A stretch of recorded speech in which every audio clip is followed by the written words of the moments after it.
every aspect of stakeholders that is there. We run the business in the interest of them. Because if you run it only on the interest of one stakeholder, then you run a risk of being completely unethical. Because you're now going to be chasing the share price, and then you're going to be trying to pump it as much as you can. And that's what we've seen in Stamo, for instance. Because the one stakeholder that the management and the leadership was focusing on was the shareholder. And everybody else was ignored. And also we're talking these days the whole environment, and I said the community social responsibility. Again, responsibility under this concept of responsibility, it's complying with laws, legal regulations that are in the area of your business. I mean, in my business, for instance, the energy business where I grew up and I spent over 30 years of my life, I mean, the regulations that are there, it's a highly regulated industry. You have to know every regulation and be able to comply with it. Anything short of that is unethical.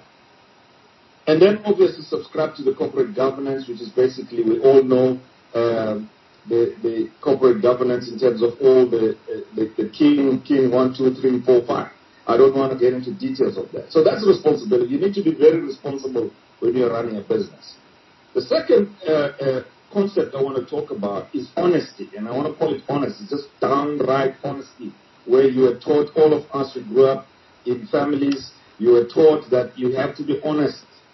And we seem to have just lost that. As soon as you rise into power, whether it's political power or the business power or powerful position, even church or religious power, somehow we just forget that we need to be honest. And honesty is one of the most aspects of critical leadership and of ethical leadership. And let me just say, define honesty. First of all, you need to emphasize, English is a big word, but emphatically to reject all forms of dishonesty. It must be just clear in your mind. I was listening to one of the best speakers, but if a guy comes to you and say, look, how about let's do something corruption, your ethical standards are gone. Because the person must know from a distance that don't even try to go to this guy because he's just not going to accept it.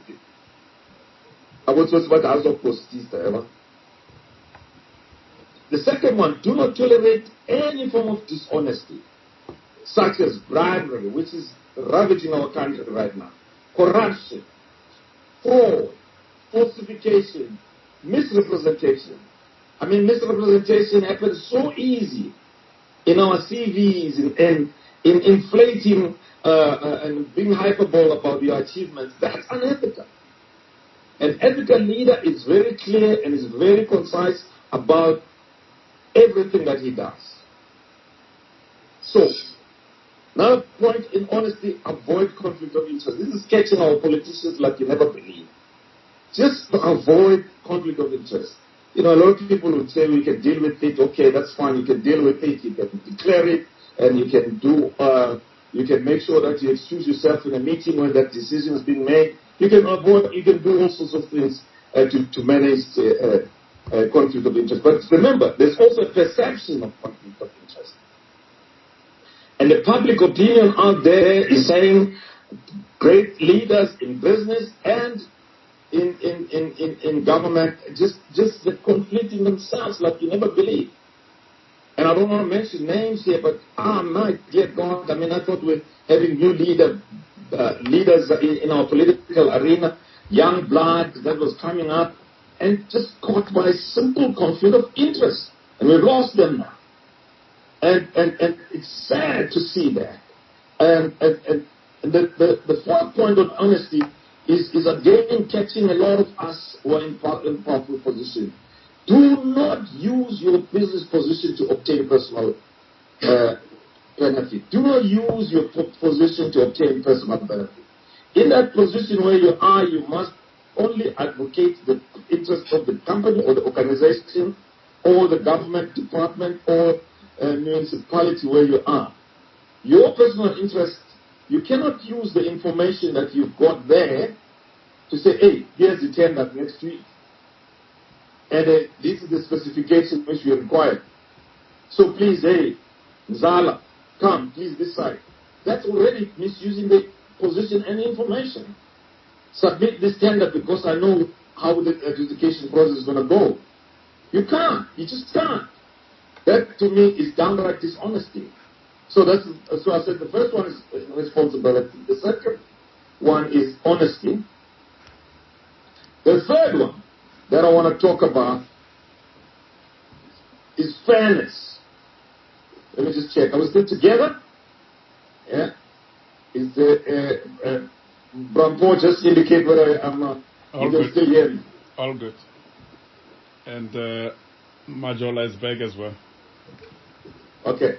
Majola, we continue. All right. No, that's fine. No, I can see. As long as you can see. You can switch off again, Mpho. No problem.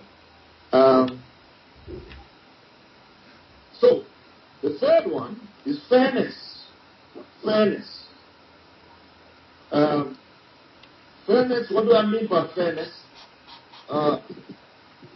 Very, very clear thing. Treat other people as you'd like to be treated. I mean, I've seen bosses and leaders treating their PA or somebody else who's below them, treating them like real dead. Just because you've got power, you start abusing people, and you start to really, if you're emotional, you are bursting, and you just don't respect people. That's unethical. I mean, as far as I'm concerned, and fairness is very important. You wouldn't like to be insulted. You've seen leaders insulting people just like that. And then under fairness is base all your business decisions, not on some irrational prejudice or irrelevant factors, but it must always be based on whether it's based on strategy, or is it based on policy, is it based on facts, it's based on analysis. Try as much as you can. We all have our own prejudices. I'm never going to deny that, but try to the best of your ability so that when you go back at home and you're asleep, you can truly say, I can put my hand in my heart. I've taken this decision based on, to the best of my understanding of the strategy of the company, the best understanding of the policies within my delegation of authorities, and I have not violated any of the governance and the best information that I have and analysis that I've done. Not because somebody has influenced me and somebody has promised me something, or somebody says, let's throw a javelin, you'll get something there. It's just, you can't do that. You just can't do that. And that's very important. We all do that. And we need to subscribe to that. The last concept that I want to share is respect. And respect here simply means respect of human rights, the people that you operate with, respect the fact that they have got rights, and respect their dignity. Very, very important. If you're an ethical leader, you may not be stealing, but if you don't respect human rights, you're unethical. And you treat all stakeholders with respect, everybody, from the lowest person to the highest person. It's very important that we treat them with respect. And then finally, do not discriminate on any basis, with race, religion, gender, or sexual orientation. It's very important that we have. So what have I said in a very short space of time, given the time that I've been given, so that I can hand over to Mpho? It's responsibility. If you're an ethical leader, you need to be responsible. You need to understand that responsibility is the key number one. And secondly, you have to be honest. And honesty is something that is really something that must come from within. And when you are faced with a situation of any form of dishonesty, you must be so empathetical in denouncing it. Let me tell you, I've got a lot of experience in this way. People come and talk to you and say, hey man, it's between me and you, and while they are talking, and yet I'm telling you, I mean, I've been investigating these things. We will put a phone there, man, and put a tape, and when we're suspecting somebody. And if you don't speak loud and say, I am not doing business like this, get out of my office, man, you're in trouble. So you must say it so loud that a person may never even take a chance again, because you may never know whether you've been taken. The third point, fairness. Be very fair. In whatever decision you take, be very fair. The last point, respect. So those are the points that I think we need to adopt as ethical leaders. On that note, I'd like to thank you for listening to me. I thank you for the opportunity to share in this very great platform of Professor Majola. And thank you very much, Professor, for allowing us to share in this wonderful platform. As I indicated to you, I do have a severe time constraint, so I'm quite happy to stop now and hand over to Mpho. Thank you. Thank you very much, Bongane. Prof. Majola, I saw you are back online. Thank you also for inviting me. When I spoke to you, you asked me to give some reflections on ethical leadership. And so I believe the starting point should be about just asking ourselves, how does one approach the conversation? And the point of departure for me has to start with appreciating that leadership is impossible without moral authority. If you are to be a leader, because there's two themes we've been asked to engage on, ethical leadership. So there's leadership and there's ethics. So first step is, as a leader, you've got to know that if you are to be an effective leader, you need to do so from a platform of moral authority. The antithesis of ethical leadership is a society, a nation, a community, a church, or a corporate entity that is degenerate. And the degeneration comes from a form where you've got coexistence characterized by chaos and, firstly, no sense of mutual respect, which Bongane spoke a lot about. Secondly, absence or lack of clarity in terms of common values. So if you don't have ethical leadership that is well articulated, or if you've got leadership that has got no moral authority, you will have an absence or lack of clarity around what is our common values. What is it that we hold dear, and what is right or wrong? You will also find that in an environment where there's no ethical leadership, there will be no accountability. And so leaders who thrive in an environment where there's no ethical leadership are leaders who do not want to be held to account. Also, you'll find in an environment where there's no ethical leadership, it becomes an environment of survival of the fittest. So the survival of the fittest means only the strong thrive and the weak become downtrodden. In an environment where there's no ethical leadership, you'll find that the wealthy get unfettered, unrestrainedly wealthier, and the poor are guaranteed never-ending poverty. Therefore, if we're to build an ethical society, if we're to have ethical leadership, which will eventually create an egalitarian or equitable culture, we need to start off by saying, firstly, what is a leader? And I'd like to borrow from Joel Barker, who says that a leader is someone that you choose to follow to a place that you wouldn't go by yourself. A leader is someone you choose to follow to a place that you wouldn't go by yourself. And the reason I'm emphasizing this is because, firstly, leaders need to develop a high sense of awareness, of self-awareness and self-mastery. Secondly, linked to that, followers, because a leader is someone you choose to follow. Followers must have effective means of checks and balances through which they hold their leaders accountable. And that's very important because linked to my next point, followers must also make their leaders fully appreciative of the fact that they lead at their grace and at their pleasure. That is, leaders must earn the privilege to be followed. And so where this privilege to be followed is earned, it is earned through credibility. Ethical leadership is impossible, secondly, without credibility. So I want to give you some framework that you can use to assess your own environment, whether it's in your company, whether it's in your community, whether it's in your church, whether it's in your nation even. Ali Mazrui, a renowned author, gave us in 1990 a perspective through a book he wrote called Cultural Forces in the World. He says there's 7 functions that are fulfilled by culture.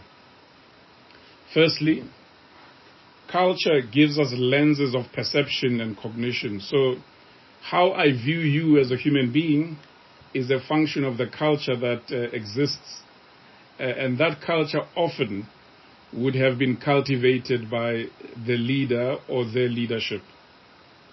Secondly, the second function of culture is that it gives us motives for human behavior. What Bungani was saying earlier about conflict of interest, that's an example of motives for human behavior. How we choose, the choices we make in terms of how we will behave with treachery, with honesty, because we've got something to gain, that's motives for human behavior. It is the second role that culture fulfills. Thirdly, third function of culture is a criteria for evaluation. For in a work environment, it's what we use to evaluate good and bad performance. In a nation, it's what we use to evaluate a good and a bad political leader. In a company, it is what we use to evaluate a good or bad manager or chairman or CEO. It is because of that third function of culture. The fourth function of culture is it is a basis for identity. Basis for identity is basically simple. As a people, as colleagues, as people working together, living together, we then develop a sense of either nationhood or corporate identity or whatever identity we assume. And when people start saying, no, we're doing this as a collective or we're doing this for us, it is because they've adopted culture as a basis for identity. Someone just muted me. And so when that culture is adopted, that function of culture as a basis for identity, it also shapes how we're going to have conversation with one another about ethics. 5, the fifth role function of culture is it is a mode of communication. So how we relate with each other, with respect, with disrespect, it is a function of the culture that we've cultivated amongst ourselves. Number 6, culture is also fulfills a function of defining our basis for stratification, that is class, race, and that defines whether we end up with an exclusive culture or an inclusive culture. 7, it is a system of production and consumption, and therefore it shapes our work ethic. If as a nation we want to be successful, we want to be competitive, our ethics or lack thereof can prevent us from being competitive as a nation because of how we've shaped our culture in terms of our system of production and consumption. Like, for instance, entrepreneurship is an example of a culture of system of production and consumption that we've created in this country, and that is at the heart of what makes our ethics a problem. So by definition, the dynamic between leadership and followership, it is the grinding stone for shaping culture. Ethical leadership is the catalyst that makes that dynamic effective and progressive, culminating in forward advancement, which makes a nation, an enterprise, a community, or even a church a dynamic, competitive, and progressively evolving organism. So our ability to progress as whatever organism, whatever organization we are, is as a result of the culture that has been shaped by our advancement of ethical leadership or the lack thereof. So I also prepared these brief remarks, Prof, to give this framework because you said you wanted us to give remarks so that then we can allow enough time for engagement and for questions and answers. So I've left room that in questions and answers then we can then delve deeper into anything I've said or anything people may raise through Q&A. With that, thank you very much for the invitation. Over to you. Wow, thank you very much, Mr. Makwana. Thanks a lot. I'm so disappointed that I didn't hear a thing from Prof. Radebe, but that's a problem we are faced with in our country. Others, they call it ISHCOM. Others, they call it ESCOM, whatever you call it. However, it's so wonderful to be in the community of leaders, because there is what it's called in leadership, emergent leadership. This is exactly what happened tonight. That leadership emerges environment where you cannot appoint or install or elect each other. That is where you find leadership emergence, when leadership will emerge. And also, I'm glad because these platform leaders, most of the people who are here are people who have been speakers before, so they know how things are done. And thank you so much. But I'm sorry that I didn't welcome you. In the way that we usually do. But I'm not going to spoil anything now. We are going to continue with a flow. Because you've already started, which I really thank you kindly for that. Ladies and gentlemen, you've heard the two presentations from Professor Radebe and Mr. Mpho Makwana. Would you please, if there's anyone who wants to, today we'll go straight to, if you want to raise your hand, we'll just allow that. Normally we always ask people to write their questions on the board, but because of what we've been experiencing, we'll just go with the flow. So raise hand. I can see hand from Joe Mavuso. So Joe Mavuso will go ahead. Joe Mavuso, go ahead, sir. Thank you very much, and thank you to the opportunity for this occasion, and thanks to the two presenters. Their presentations are really hitting home. You look at the situation in our country with leadership, and it looks like now the only thing that can correct that is litigation, it's punishment. But where I want to get to, and I wish it could be a new movement in South Africa, it is all this opposite of ethical leadership. It is as a result, I want to assume, how we were raised. If in a family parents are not honest, if in a family parents are not fair in a manner that we manage each other in the family, I think we're teaching each other that this is okay. And we grow with this up until we are leaders in the church, and the only thing we know, if I was a leader in my family, I can get away with certain things of disrespect. If I don't disrespect my partner, my children, this is inculcation, this is learning until such time when I'm in positions of authority. I just leave up all these things. Or if it's children, these are the things that they've seen from their parents, from the elders in the neighborhood, they just copy. So to the two presentations and others, how can we begin to now take this at a fundamental stage, maybe in kindergartens, at primary schools, where leadership and ethical leadership could be a lesson? Thank you. Thank you very much, Mr. Mavuso. Mr. Mpho, do you want to go into that while other people are raising their hands? Go ahead, sir. Thank you, Prof. As a point of principle, we have to start from the notion that says that charity begins at home. In my native language of Sepedi, we say,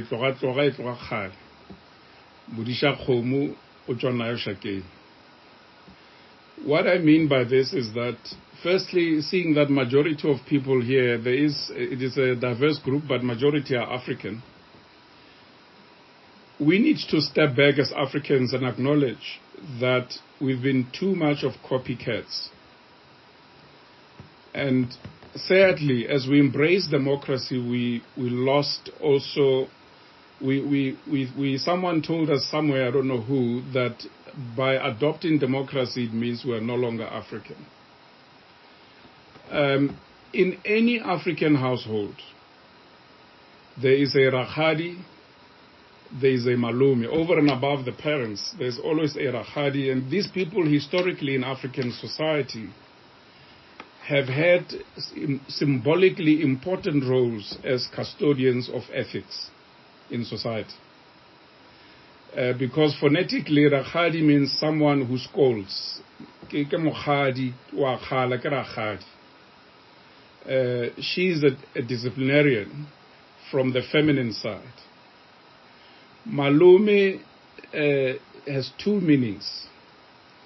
Malume means mother who is masculine, but equally Malume also means Waluma is also a disciplinarian.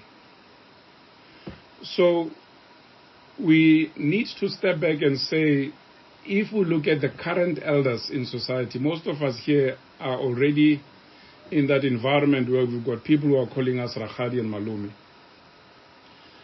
Sadly, most of us don't know where we come from. And so if we reflect back, they say you do not know where you're going if you don't know where you come from.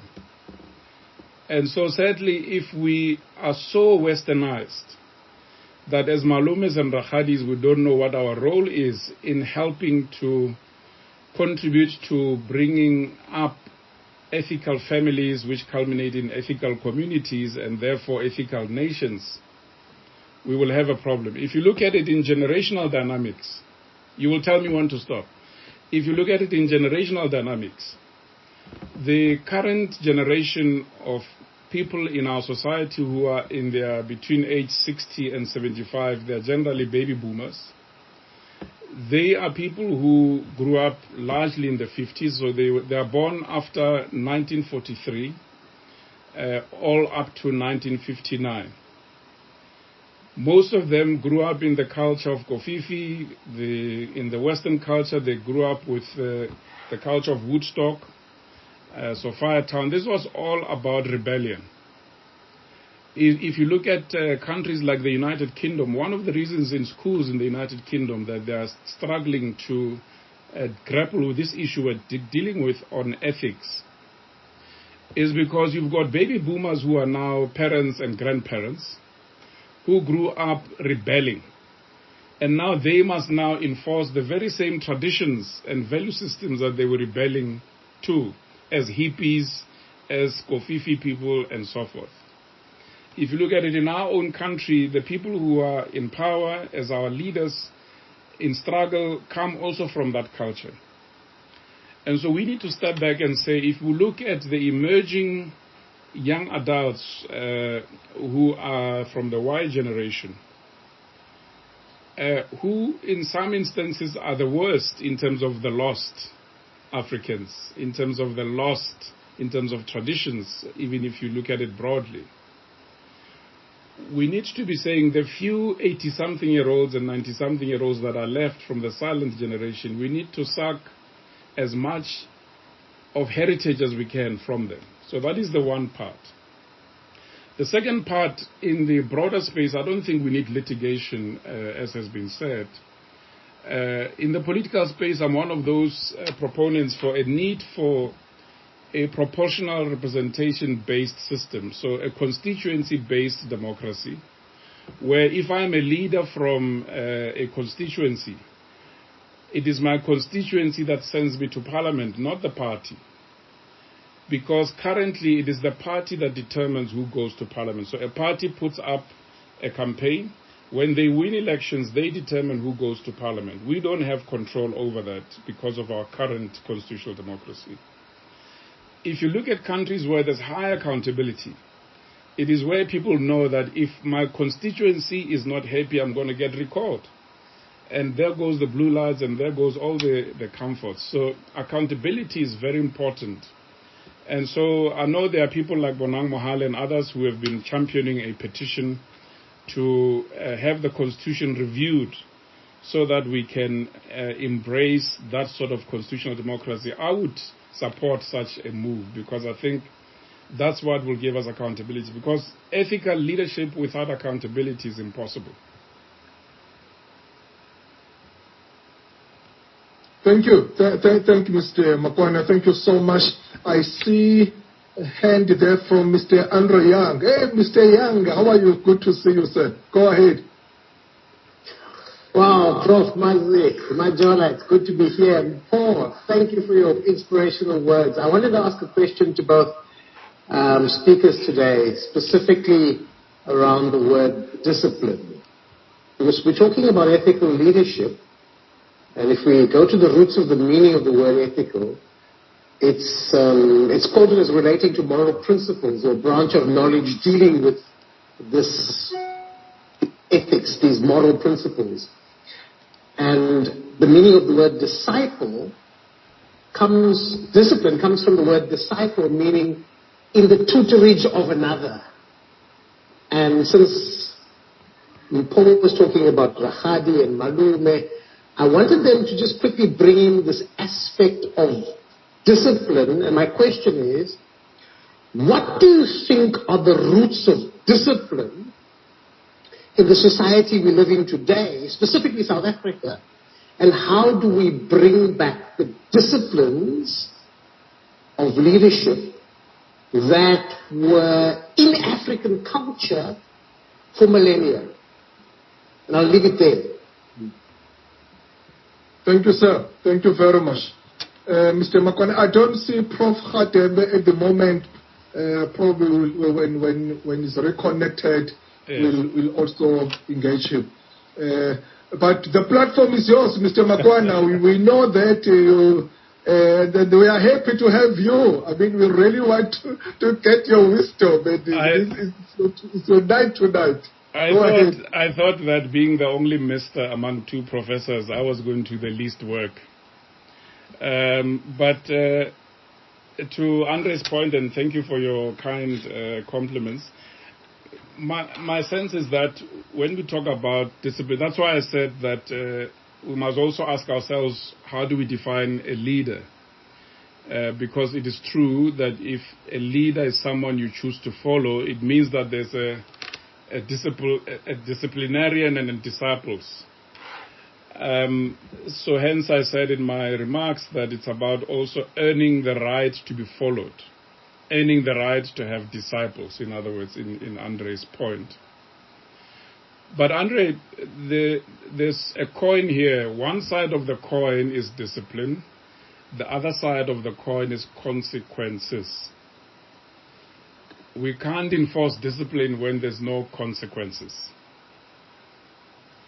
If we look at it in the national sphere, in terms of all the theater we've been observing, whether it's the commissions, whether it's if you ask yourself, has there been consequences?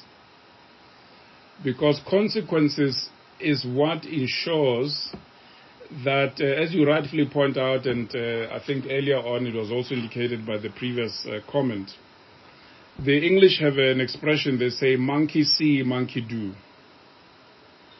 So if I'm observing as this disciple, monkey see, monkey do, I see that those that are ahead of me, to whom I'm a disciple, can do things and get away with them. Clearly, they are setting an example for me that says, you too can do things, and there's a high probability that you can get away with whatever you're doing. And therefore, people generally can do what they do because there's free license without consequence. The ability to enforce consequence lies with us as citizens in the political sphere. In the corporate sphere, it is very easy. Where there's no consequences, the share price comes down. Stakeholders raise up in arms, and you'll see a CEO falling on their sword, a board falling on their sword, and the like. But in the public sector, that's where we need to see greater consequences. There's also a sense of moderated consequences that is a problem in our society. So most people tend to say, well, I can do what I do, and the day they try to hold me to account, I'm simply going to resign and say, sorry, I'm no longer employed by place X. And that's, again, another example of monkey see, monkey do. So most civil servants then realize, oh, so if I steal a tender or two and resign, then I can get away with it. So the sooner we see people wearing orange overalls and we see consequences for unethical behavior, in my view, Andre, that's the only way that we'll be able to enforce discipline. And so I think as South Africans, we've been very kind citizens to our leaders. We hold them too little to account. And so I think we need to find ways of becoming more and more of those active citizens. And we've seen a few acts of citizenry that have changed the course of South Africa. And so we need to be saying, what can we do more? Of course, it's tiring. You don't want to be protesting and doing all those kind of things. But sadly, where citizens have stood up, public leaders have listened and changed course. The other thing that we should take solace in so far is that thankfully our judicial system, our judges and magistrates and so on, continue to remain fiercely independent, because an independent judicial system is very crucial in creating and inculcating a society of consequence. But again, it starts at home. All of us as fathers, mothers, rakhadis and malumes, we need to be inculcating it in our children, in our families, to say, we don't do this. We don't do things that are not acceptable ethically. Because if all of us, by virtue of where we come from, are groomed to be honest accountants, to be honest managers, to be honest leaders, to be honest men and women, we will most likely do what Prof. Radebe was saying earlier. We'll also be saying, no, not in my name. No, I don't want to be party to this. Don't include me in this or that form of scheme. But most importantly, it's all about consequences. We can shout until we're blue in our faces. As long as there's no consequences, ethical leadership will continue to be a challenge. Wow, thank you. Thanks, Mr. Makwana. Thank you very much, ladies and gentlemen. Let's see if there are any comments. Martha, are you here tonight? Are you able to connect? Martha? I know that she also had a I'm here, Prof. Oh, okay. So you just check the comments there and just check the chat room for us if there are any questions or any comments while others are raising their hands. Can you just please advise if there are any questions from the chat room, Martha? No, we don't have questions, Prof, but we do have about two comments. There's one from Radebe who's saying, ethical leadership without accountability is impossible, echoing the words of our speaker there, saying that is quite profound. Then we've got Bushe saying, indeed, Mr. Makwana, discipline must be enforced and there should be consequences for your actions. So those are the two comments that we have. Thank you. Thanks, Martha. I see there is another hand, but unfortunately I'm unable to see who's this. If you've raised your hand, can you please just go ahead, please, and maybe you may want to tell us who you are. Oh, Fanny. Yes, that's Fanny. Fanny Rakusa. Fanny, go ahead.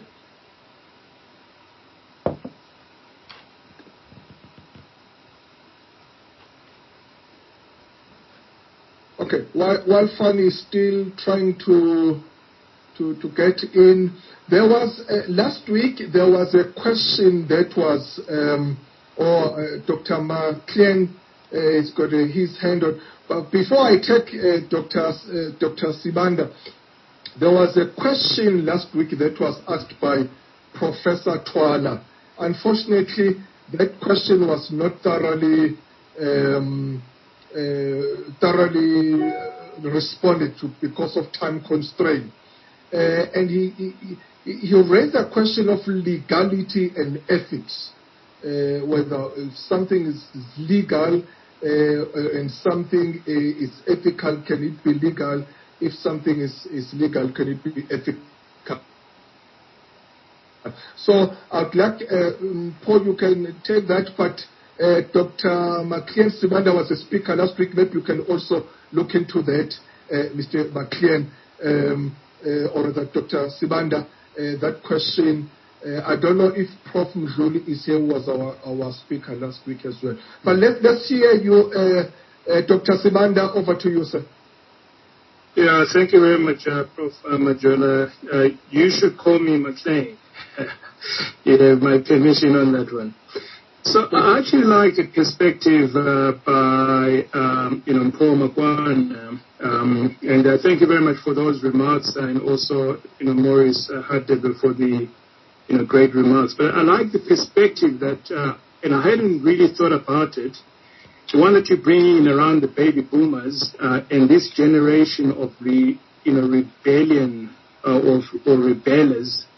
And some are contributing to the current state of unethical, behavior that we're actually seeing in the marketplace.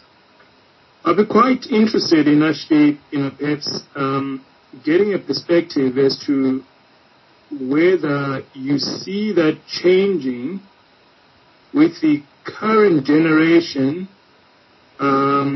The ones that were born, I think, after the 2000s and so forth. Whether you see that improving, moving forward, because this is a generation that seems to have a different outlook, altogether, on life. But also, I think perhaps linked with that is, with that question is, what do you believe would be the impact of the approach of disciplining that we seem to have taken as a society, where parents cannot raise a rod, in essence, they cannot raise a hand, and at the same time, the communities in the old days, you were raised by a community, so your neighbor could actually call you out if you were a child, and they could discipline you. And guide you. What do you think is net result in terms of a society that we might be seeing in about 10, 15 years' time? Thank you. Thank you, sir. Thank you, sir. Mr. Makwana? Thanks, Professor Majola, Professor Sibanda. So firstly, on the matter of legality and ethics. So ethics arise through codes of good practice. So, for instance, there's the Ethics Institute in South Africa. Every year they publish reports on the trends that are emerging around ethics.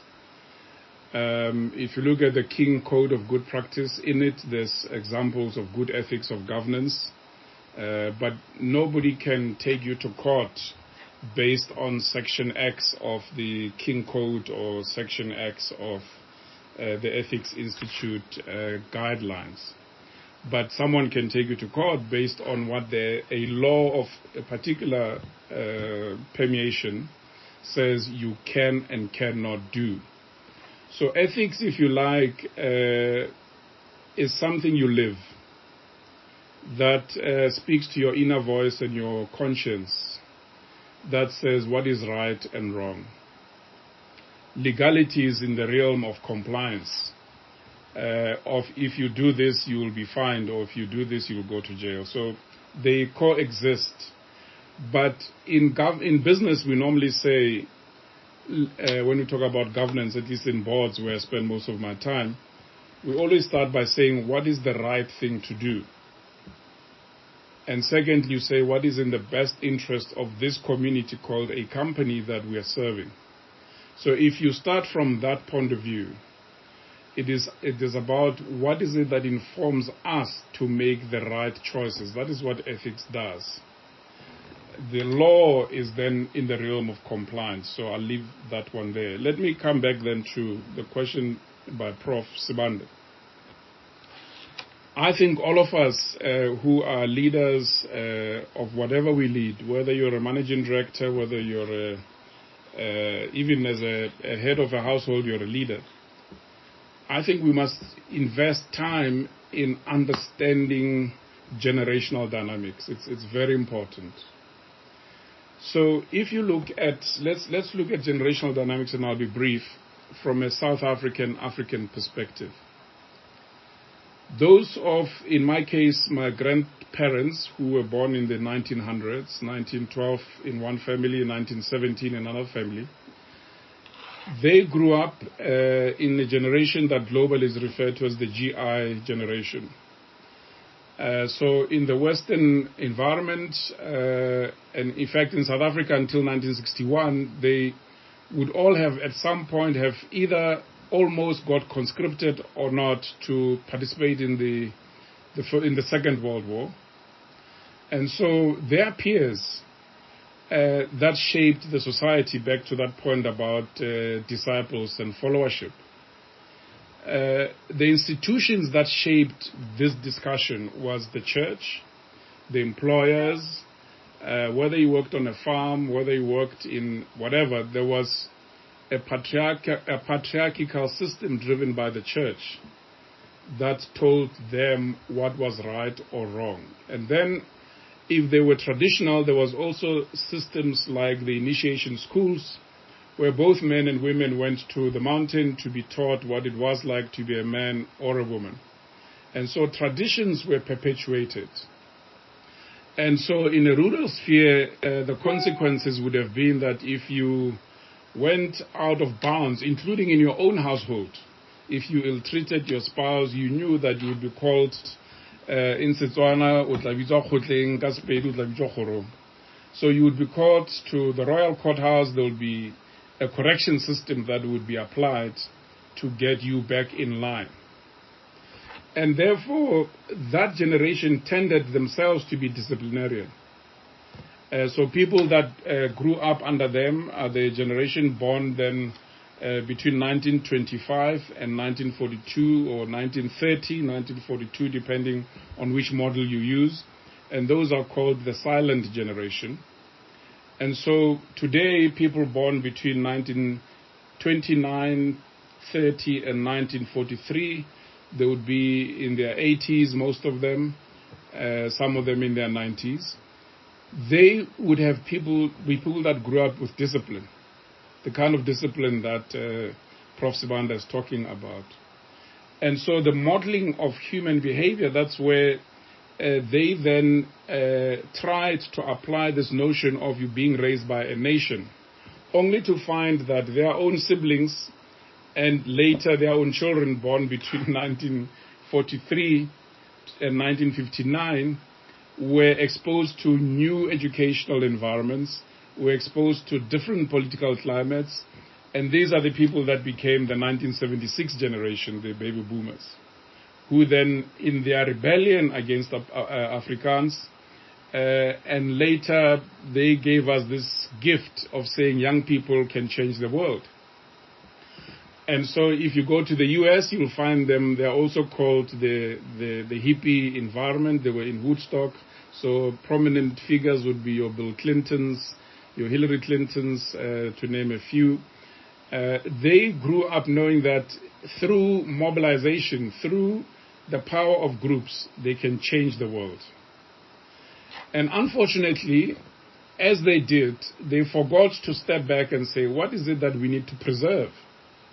Because you can't just change everything all the time. Something has to continue from one generation to another. Then came the later generation that shaped 1986. And if you remember, Prof, our generation had that notion of the spirit of ungovernability, the spirit of no give up, that shaped our ultimate destination to 1994. And so the Generation X is the generation that shaped 86. They too were rebels. We had to rebel against the state of emergency and many other things. And therefore it is our siblings that were born after 86 and our children that were born in the new democracy that again found a different challenge, that they had to, together with us as parents and grandparents, learn how to live in a democratic dispensation. And unfortunately, what happens in a democratic dispensation is democratic values tend to create divergence rather than convergence. So that is why I think we got too divergent too quickly. You can imagine that until 1994, it was taboo to be gay. And then suddenly, after 27 April 94 and later 96, when we adopt the Constitution, what was taboo suddenly is democratic. And everybody says, no, I've got my rights. And so we all got lost in this journey of learning how to live in a democratic dispensation. The current generation of 18-year-olds and 21-year-olds have learned from school what being a Democrat is, what democratic values are. And I'm sure most of us as parents and grandparents have difficult conversations with them when they ask you, but why do we still have the ANC doing this and that? Why can't we have the DA do this and the other? And you, out of sentiment, you say, no, you see, you don't understand. Liberation, this, the struggle, this. And they don't care about that. Because at school, including yourself as a parent, you taught them what was right and wrong in line with the current democratic dispensation. Now, the challenge we face is that now, as we sit in 2021, all of us are subjected to so much information. It is stressful.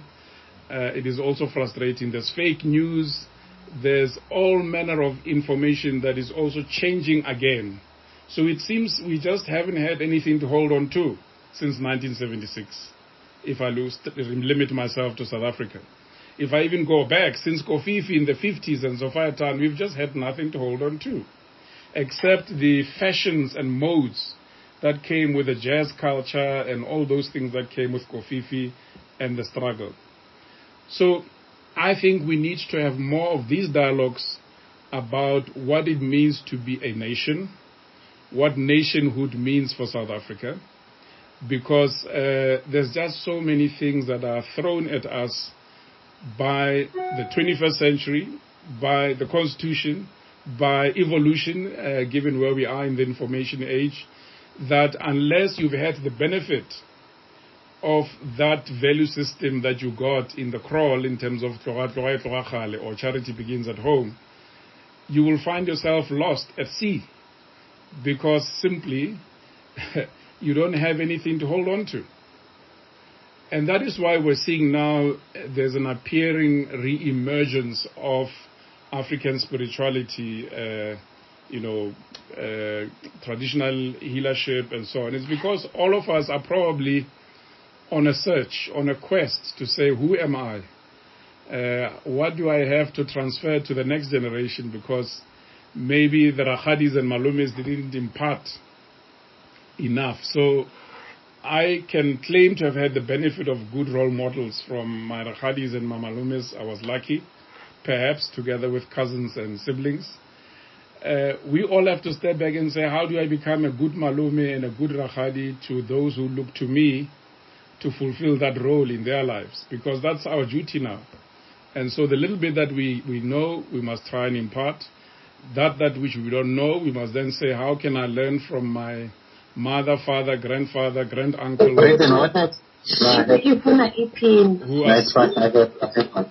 who are still with us, so that I can learn from them what to impart to others. Things like praise names, as an example. I was taught early, before I was 7, to know what my family totem was, what my clan name was, what my totem means to my character. There's someone who's playing havoc with this, keeps on muting and unmuting us. But I hope I was clear in my last comments. But I hope I didn't take too long, but I needed to expand on the two questions that you raised.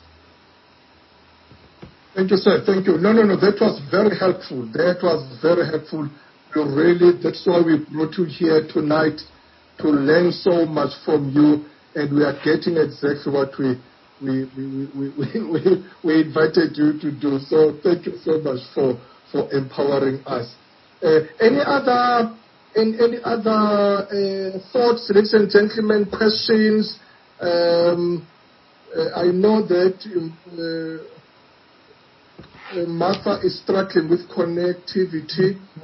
If there's hands, we'll take the hands. But let's just see the comments there.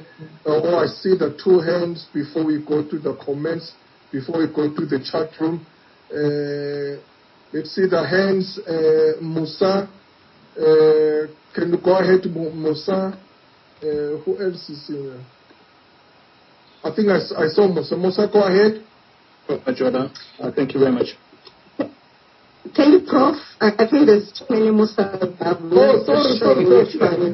Ghana. Sorry about that. Yeah. Go ahead. Pardon me. Go ahead. Yeah. Okay. Thank you, Prof. And also thank you, Mr. Makwana. And I think what we have said, to me, that's the fundamental of everything. Because charity begins at home, and family values are very important. Because in these days, we are managing Generation Y, who doesn't understand what respect is. Whatever they want, they think they are entitled. And sometimes you do pick up that this individual didn't get any basics from home just because they got the education that we didn't get those times. So sometimes it becomes a challenge. So I would say to all leadership that is here, let us go back to the drawing board and try and do our best to correct this. Because if really we don't have family values, and despite whether you are Tosa, Betty, whatever, it becomes a trouble out there in the workplace. And I will make an example where Generation Y will come to your office and then stand and fold their arms. The body language needs says a lot. So I think as parents, as leaders that are here, we need to correct that from our kids. For instance, when you get into my yard, you can check out whatever you think you know. How do I instill this code and what you are able to? Thank you. Thank you. Thanks, Musa. Thank you very much. Any other thoughts, ladies and gentlemen, before we give it to Mr. Makwana? Remember, we are all leaders here, and we are here to learn from each other.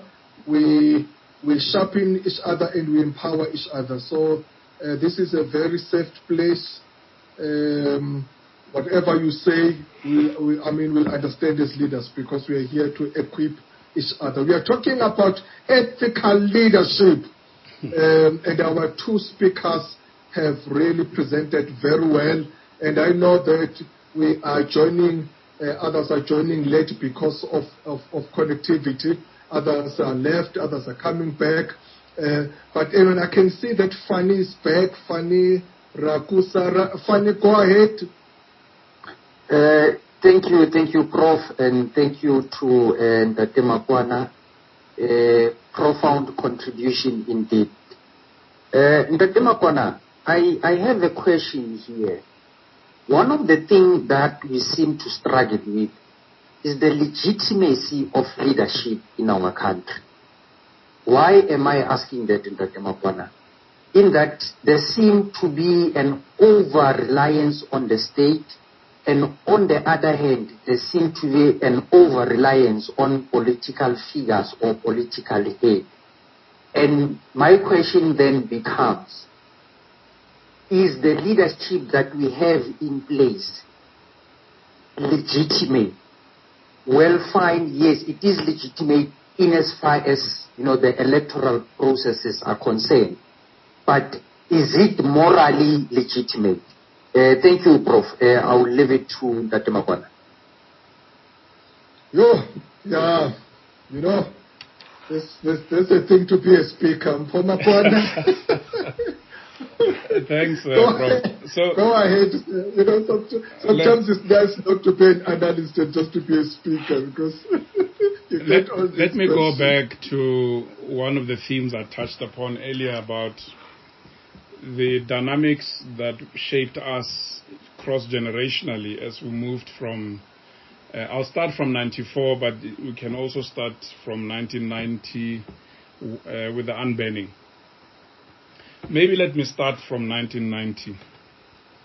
There's something we neglecting, and maybe in the event that I don't get to cover as much ground as I should, there's a book that I suggest we all read. It has got nothing to do with South Africa, but it's got all to do with what we're talking about. It's called Strong Mothers, Absent Fathers.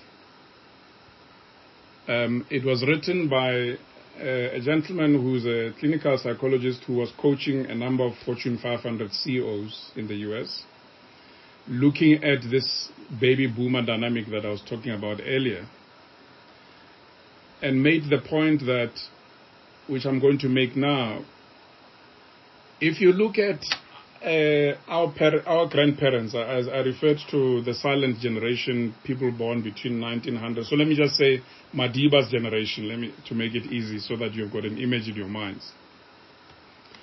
Our grandparents in Madiba's generation, that is the GI generation, Govan Beki, that generation. They grew up in homes where fathers went out to hunt and mothers were gatherers. So the mother's role was to keep the home flames burning, as they used to say. And the father would go hunting, come back and say, oh, I went out and I got a rabbit, or I got a springbok or whatever, and they would make feast.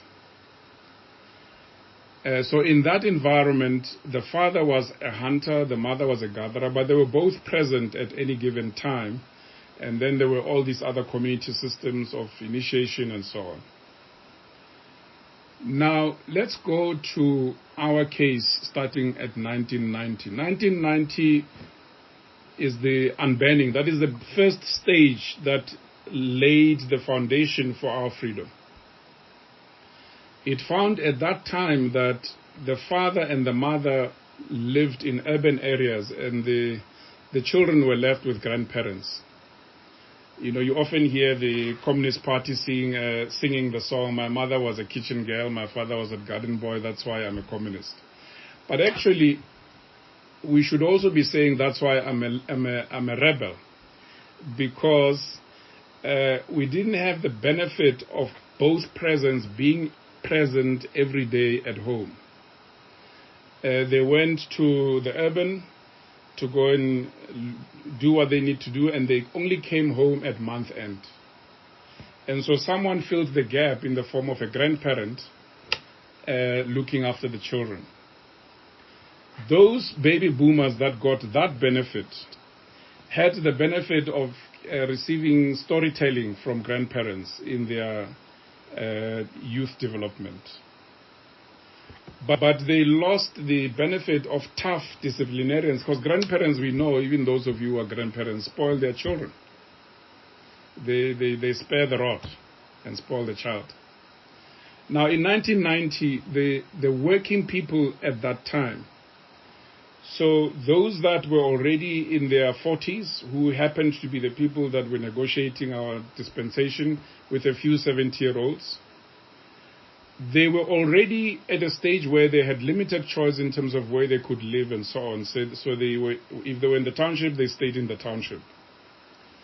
The 30-something-year-olds who then later became the first generation of cabinet ministers, first generation of this manager, that manager, as transformation was happening, did the first track of moving to the suburbs because Group Areas Act was scrapped in 92. And therein lied the first shifting, if you like, sand shifting for us.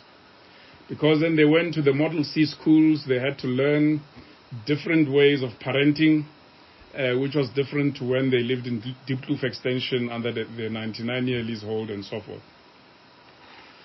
Then to fast track, another generation that started working for the first time in the 90s, they never lived in the township. Anybody who started working around 93, their first property was to rent in Hillbrow, in Killarney, in Sunnyside, Pretoria, wherever. They never lived in the township as property occupants or owners. And that dynamic shaped them differently. And so back to the question that is being raised, in case people think I've deviated. Those dynamics simply mean that in today's terms, as a father, mother, firstly as a father, and I'm going to sound sexist for a moment, but forgive me. I'm doing it deliberately because I think also fathers have been emasculated a lot in our times, and so men don't know what their role is as father figures, as gatherers, as hunters, sorry.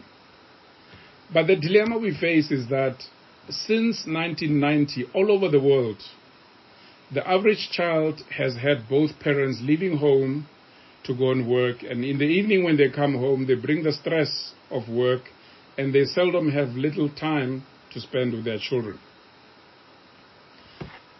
And so as Generation X parents now, and as the Gen Y parents who are starting out, early nesters who just got married, the 20-something-year-olds and so on, make it your business to ensure that at the dinner table you have that as a very important family gathering, because that is the only time you can spend quality time understanding where everybody's day has been, so that you can be both present fathers and present mothers.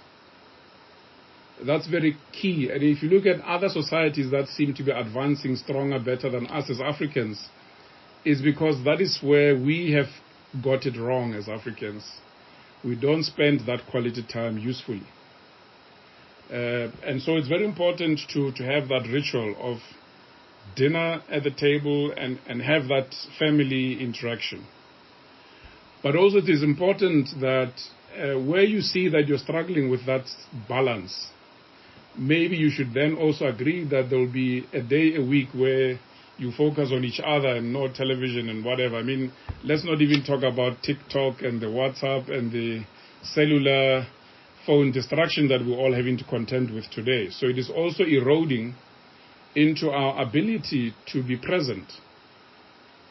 And so if we start saying this born in the 99s, this 21st century children are without morals, or maybe they are disrespectful, we are to blame, because we are the parents that have been texting and doing what we're doing on telephones instead of paying attention to them. We are to blame because we are the ones who've been having those late meetings in the office as we were becoming responsible parents since 1994, forgetting that we've got to arrive home early. We've got to have dinner early. And ensure that quality time between 6 and 9, people going to bed, is utilized effectively to build strong families. So I feel that we must take the responsibility. We can't blame youngsters forever. We've got to step back and say it is, there's another author, Alicia Walker, who wrote a book called We're the Ones We've Been Waiting For. And she starts by saying the challenges we face in our lifetime are there because they were waiting for us. We are the ones we've been waiting for. So if you're looking for ethical leaders out there, we are the ones. The situation right now has been waiting for you, Prof, and others who are on this call, to be the ones that will reignite the ethical leadership that we want. So to ask whether our leaders are moral and so on, I feel it's not that useful in that course. I think we should be stepping back and saying, what can we do to change our reality? It's like this situation about masks and lockdowns and so on.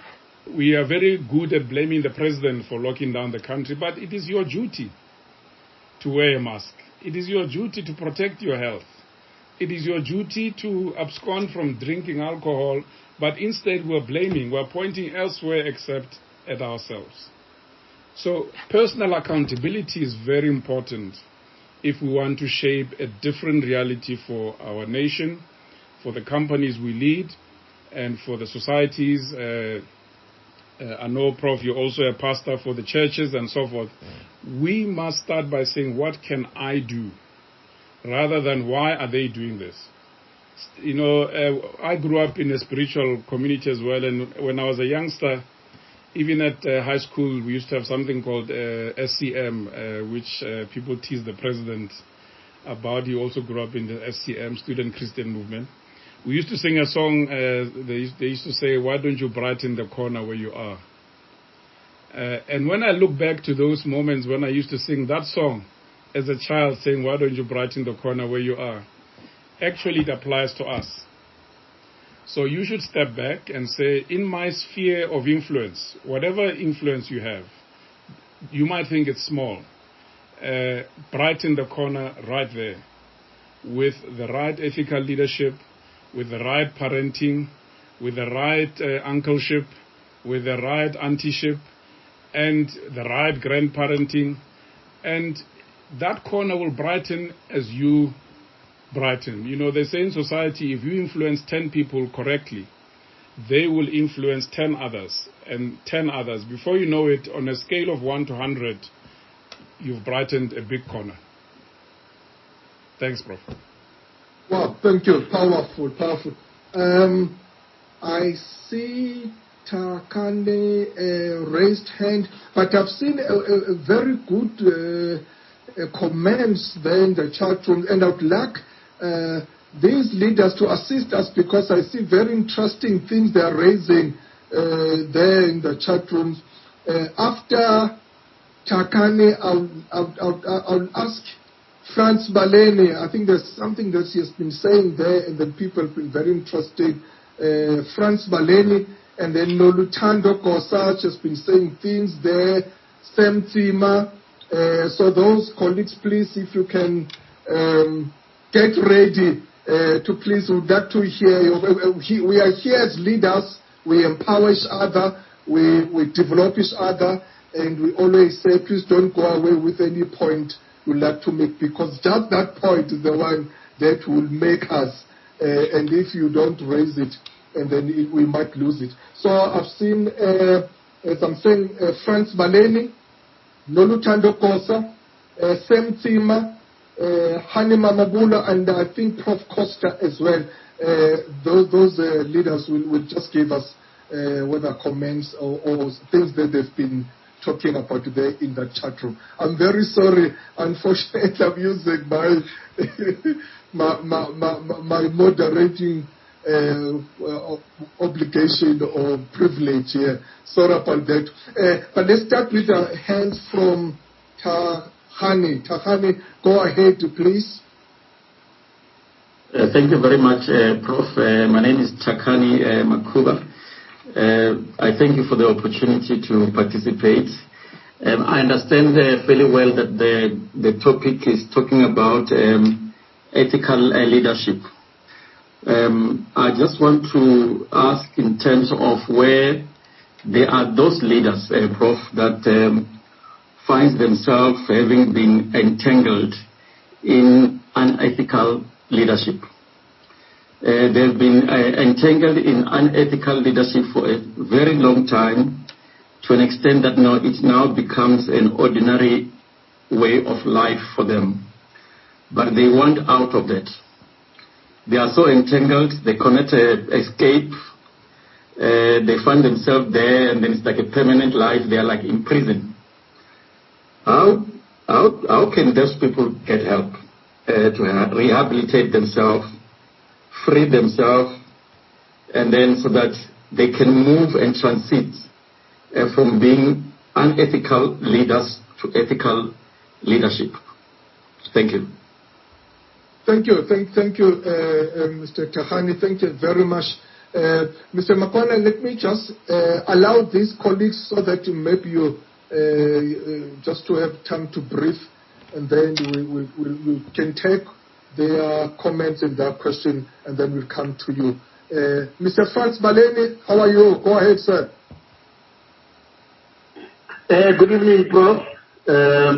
Thanks for dictating that you must come in. Prof, and thanks to Mpho Makwana and to the panel. The point I was trying to raise is that we learn lessons from various leaders. And in the chat group, I chose Deng Xiaoping, one of the pioneers of transformation in China, who said, basically outlining the key issues of leadership, which is a vision, capacity, technical capabilities, as well as leaders to be able to manage setbacks and take them as a lesson, right? So that guide a leader, and it's in the spirit of ethical leadership. The second issue, Mpho Makwana, which I want you to take into account in the challenge of ethical leadership, you referred us to a book to read. I would also refer to Moses 9 in his book, The End of Power. Basically where he says, people who are not supposed to be in leadership today are in power. The space has been opened to an extent that the barriers for ethical leadership have been destroyed. And that's why you have today Trump, who can be in White House, and many other leaders which we can cite. So I will strongly suggest do read The End of Power. It does guide us a lot. Thank you, Sir Prof. Thank you. Thanks, Mr. Balin. Thank you, sir. Thanks very much. This is what we want to hear, to get more nuggets and more inputs. Who else was? Semtima, I've seen you. There's a few things you've been saying in the chat room. Go ahead, Prasem. Thank you very much, Prof, and greetings to Mpho Makwana. Apologies for coming very late, but the latest deliberations have been very, very insightful, and I think I'm more motivated to prepare where I am as well, and I think that to me is where the solutions lie. I have what I would call the value chain of people development, and that includes all of us in terms of not just being developed, but also developing. And in that value chain, we could almost, I've been challenged a number of times as a coach that why do we intervene so late in people's lives when everything else has broken down? And that also goes to the concept of mentoring that is only brought in when you transition into a position of leadership. And so much in your development has gone so wrong that it becomes almost like impossible to make you ready for what is facing you. So the suggestion I have in this value chain of people development is to say that it's incumbent upon us to be concerned about the type of people we are developing. It's not just about your children, it's just about the whole society. Because if you focus too much on your children and nobody else looks at the broader society, your children are growing into an environment which is just going to consume and overwhelm them. So things like early childhood mentoring, where the people who take care of children, to the high school mentoring, to the point where actually all the stages of transition, that's where things go wrong. Because yes, parents can want to help their children, but there is a point at which the children transition out of the nest, if you want, into the environment out there, and they nobody will know what to do because nobody actually really cautioned them what to expect. And I think mentoring has to be looked at very much almost every stage of transition, even to a point when you transition to a position of leadership where issues of accountability and responsibility and governance are non-negotiable in terms of the ideals of where we want to take the country to. And just to support what Mpho Makwana has just said, it's almost like dealing with these issues where these important interventions are almost inaccessible because we've commercialized them.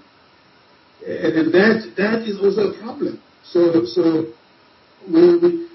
this is just the beginning of a thorough discussion of self-reflection. For instance, right now, we're talking about historical stuff. Post-COVID, we have a serious crisis. That is almost like a new era. We are not going back to where we were yesterday. And as we are discussing this topic right now, the next topic that needs to start is how do we now continue from here onward with the crisis that we have been experiencing and the almost embarrassment that we are experiencing every day, because we're never ready for anything that is of crisis of nature. And leadership is about really stepping up at times of need, in times of crisis. And those are my inputs, and I feel very inspired. I feel like I need to get a copy of all the inputs from Mpho Makwana and Maurice. It's great stuff indeed. I like the idea that we shouldn't just be looking at problems, we should be looking at solutions. My solution is the value chain of people development, to transition from stage to stage, consciously and intentionally assisting people's transition so that they don't get overwhelmed by the challenges of life. Thank you very much. Thank you. Thank you very much, Mr. Tima. Thank you so much. I see hands from Hanima Mabula and then Bongani Mtombeni Mula. In that order, please. And then we'll continue here. But let's take those two hands for now.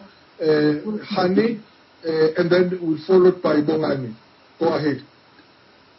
Thanks, Prof. I'm quite sad. I missed the first part thanks to load shedding, and I missed Bongani speaking earlier. But I got a lot of what Mpho Makwana said, and one of the I like that today through Mpho Makwana we took the issue of ethical leadership and ethics back to the family structure or a community structure, because that is where we need to start. That is where we need to go back to and be consistent in entrenching values of honesty, of accountability, integrity, and my favorite, being moral courage. And when Ndate Baleni mentioned the end of power, I was talking about how lately we have diminishing returns in terms of power. And as he rightly mentioned, anyone and everyone can be in power. And I think as a leader, and I'm thankful to these sessions, that it's elevating that as we bring people into positions of power, it should no longer just be about their technical competencies, but integrity is one of the things we need to begin to look at in leadership. Thank you very much. A very insightful engagement once more. Thank you, Prof, and the speakers. Thanks, Hani. Thanks very much, my sister. Bongani, go ahead.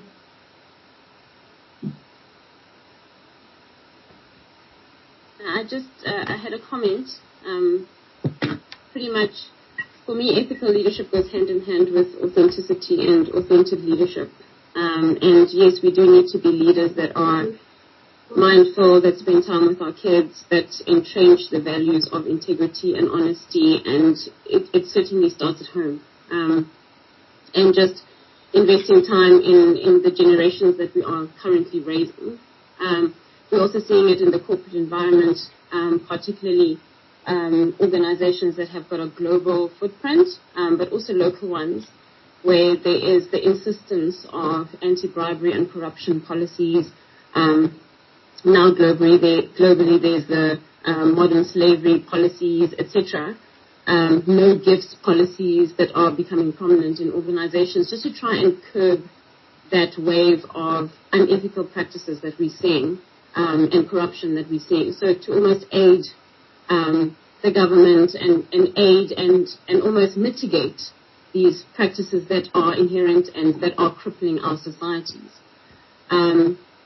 Each and every single one of us has got a responsibility to influence our circles of influence, whether it's your student Christian associations, churches, communities, organizations, etc., and do the little that we can, and to be able to speak up and call others out and hold people accountable when we do see unethical practices, of course in a respectful and dignified manner.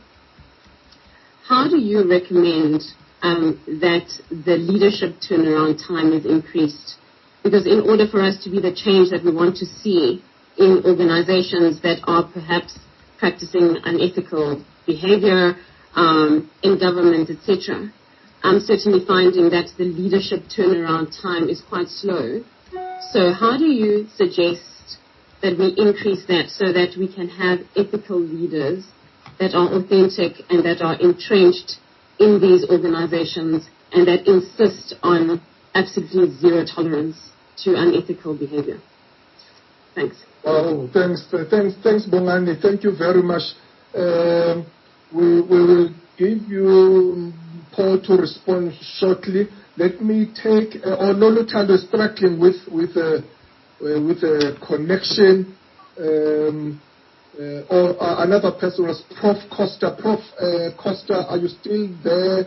Are you still in the house? I saw you writing something there in the chat room. Right. Yes. Thanks, Prof. Majola.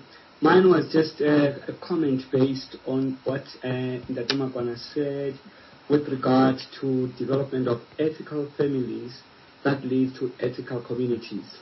And interestingly, we conducted a study with one of our students who's actually in here that looked at the behavior of intimate partner violence that sometimes even ends in partner homicide. And what we found there was that the fact that there is no longer a fear of Rahadi, Mawani, or anybody else, so people are no longer accountable. And if you go back to even in the rural areas, I mean the way I grew up, for instance, if there was a problem in our rural areas of Matatiele, for instance, we knew that there was Ndatisikwati somewhere else that we could go and call, and when he comes here, regardless who's agreed, what he says is authority, and people have to live with that and adapt to that. And that brought aspects of accountability, respecting community, so that you get managers, leaders who get into the community and understand that essence of community and respect from the ethical perspective. This came out of the study as empirical evidence, and that was interesting. So I'm just alluding to what he actually said. That is required because we conducted that study just the past 2 years, and it's just been released. Wow, thanks, Prof. Costa. Thank you very much. Mr. Makwana, some of the comments and questions, can we hear you say? Thanks. Over to you. As I indicated that I do have a hard stop because I've got another commitment at 8, but I think I want to continue on this path of saying rather than lament the issues, let's focus on what we can do to solve them. Because in the words of Alice Walker, we're the ones that these problems have been waiting for. Most of us were molded, that I see here on the screens, were molded by the Black Management Forum, among other bodies. At the same time that the Black Management Forum was prominent in shaping the transformation agenda in South Africa, you'll remember that there was a time in the 90s when the US was a thought leader in change management. We looked to the US a lot. And then later Canada and Australia. But there's a forum that was created, which I think there's an opportunity to create here. Sorry, there's another person that is not muted and they're talking to their spouse. So I think through your platform, Prof, we can emulate something that was once called the American Leadership Forum. What happened was, it was people who gathered in the similar fashion that I see you gathering with colleagues every Wednesday. And they decided that if each colleague were to be given a topic to write 1,200 words on, If I see 61 people here on this group tonight, let's just say 50 people, because maybe some might say, oh, I don't have time or what. Let's just say 50 out of 61, each contributed 1,200 words. That is a very big book. And so in this American Leadership Forum, they created a book called Synchronicity. They decided that at that time in the 90s, America needed synchronicity, which we call Ubuntu, to really regroup, refocus, and recalibrate our society. So whether it's ethical leadership, whether it's moral authority, whether it's whatever we think our country needs right now, if half of the people on this platform were to contribute each 1,200 words to a topic, we would have a field book that we can kick off with, to then say, how do we start having something to have almost as like a working book or a manual or whatever you call it, that can then grow to first edition, second edition, third edition, that people can refer to answer the questions that Mr. Makwana raised and others around how do you help people out. But fundamentally, I think people should not wait to be helped out. You need that sense of conscience. We all know what our mothers taught us about being honest. Your own inner voice must tell you that, no, I think it's time to bow out and not wait to be helped out. I think that's very important. But that is neither here nor there. Let's maybe create this forum where we can publish useful how-to guidelines for people to have a sense of personal growth that they can lean on. But my parting shot, because as I indicated, unfortunately, I do need to be moving out, is that all of us need to really just step back. You know, one of my grandparents used to say, when you're traveling and you get lost, it is always best to go back where you lost the way and try and regroup from there. And so we lost our way as Africans. We lost our way as human beings, whether you're black, white or not. All of us in this country, at least, were driven by something called Ubuntu. Let's just go back there and say, where did we lose it? And then through forums like this, regroup to say, how do we recover what we've lost? At least the useful things that we've lost. And perhaps there are certain things that we lost that were not useful, that were holding us back, that were making us not be competitive.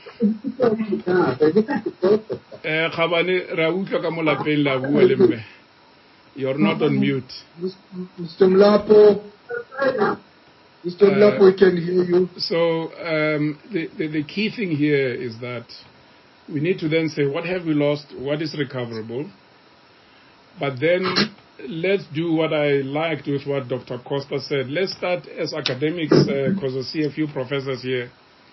When you approve those master's dissertations and PhD theses, try to have a bias to those that work towards rebuilding our society. Because none but ourselves, as the ZANU-PF people used to say in the 80s, only us can rebuild. And let's do so before we lose and, God forbid, we become like that example. Let's regroup and find how we learn from each other. So with that, Prof, I would like to request humbly that I be released. I wish to thank you once more for inviting me. I was humbled that you reached out and asked me to come and share some thoughts. I hope they've been useful. And hopefully we can reconnect again once things are normal. Thank you very much. Thanks very much, Mr. Makwana, and definitely it's the time now. We normally end around this time. We always end before 8. And thank you so much. Let me just thank you before you leave, and also just to thank